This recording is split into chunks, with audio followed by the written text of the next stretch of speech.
Scene 18 by Code Quest, your V's Code Copilot. السلام عليكم، ازيكم يا جماعة؟ عاملين ايه؟ الأخبار معاكم حنان من كود كويس.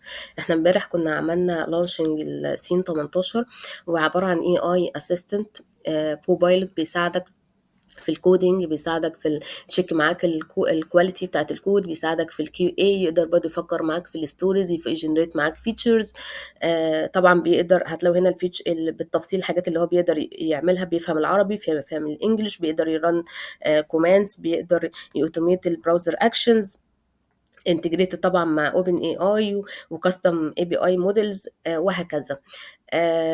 النهارده هدفنا ان احنا نوريكم ازاي ممكن نسيت اب سين 18 نشتغل عليه، وازاي ممكن كمان نستغله ان احنا نشتغل على المودلز الفري، مش الموديل بس البيت.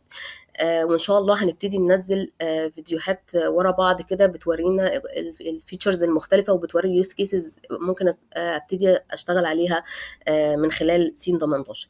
اول حاجه طبعا هنبتدي نروح على الفيجوال، هنبتدي ندخل على الاكستنشن، هنختار سين، هنعمل سيرش كده على سين 18، هنلاقي سين 18 باي كود كويس. هنبتدي نعمل انستول، هنلاقي مجرد ما احنا عملنا الانستول في ايكون ظهرت عندنا، لو دخلنا عليها بعدين هندخل على السيتنجز. هنلاقي طبعا ان انا هنا بحاول اكونفيجر هو انا ايه الاي اي اللي انا هبتدي، موديل اللي انا هبتدي اشتغل عليه.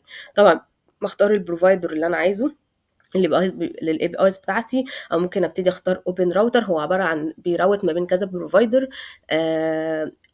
فممكن ابتدي ان انا، طب انا عايزه اجيب الاوبن راوتر اي بي اي كي، هعمل سيرش على حاجه اسمها اوبن راوتر دوت اي اي.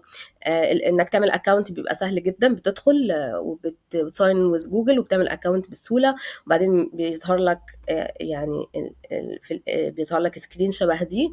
بنبتدي نخش على الكيز، وبعدين بنبتدي نقول له طب يلا عايزين كي، انا عايز مثلا اقول له سين 18 مثلا فيرجن 3 او اي حاجه مثلا. وبعدين ببتدي لو انا اوريدي عايز اجرب احط كريدت، ببتدي احط بيمنت ميثود واحط كريدت. لو انا اوريدي مش يعني الكريدت، يعني هنا في الاساس هنا ان انا بلمت الكريدت. بقول مثلا ان انا هستخدم 5 6، يعني بلمت الكريدت اللي انا عايزه ايه التوكن ده يستخدمه. طبعا لو انا اوريدي مش حاطط بيمنت ميثود ومش حاطط كريدت، مفيش مشكله، بقدر استخدمه عن طريق ان انا بستخدم الفري موديل. فانا ممكن حتى اقول كرييت، وهبتدي هيظهر لي التوكن، هبتدي اخده، بعدين هبتدي اروح على الاوبن راوتر، وهبتدي احط الايه، هبتدي احط الكي بتاعي، وهبتدي بقى هنا كده اختار الموديل. طبعا لو انا حاطط كريدتس اقدر اختار اي موديل انا عايزه. لو انا مش حاطط كريدت فاقدر مثلا اختار اكتب فري كده، فهيظهر لي كل الفري موديلز الموجوده اللي انا ممكن ايه ابتدي استخدمها او ايه او اجربها.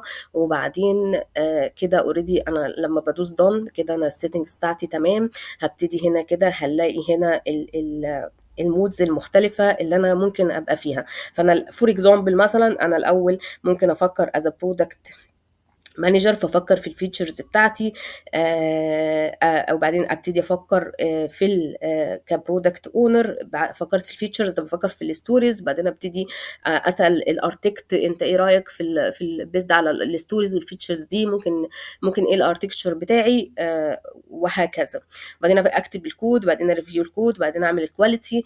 طبعا احنا ان شاء الله هنبتدي ننزل فيديوهات ورا بعض بتورينا ازاي ممكن نعمل ده، والفيتشرز اللي موجوده كلها، وازاي ممكن نستغلها. استنونا في الفيديو اللي جاي، وان شاء الله سين 18 يكون معاكم ويفيدكم دايما يعني. مع السلامه. Code Quest.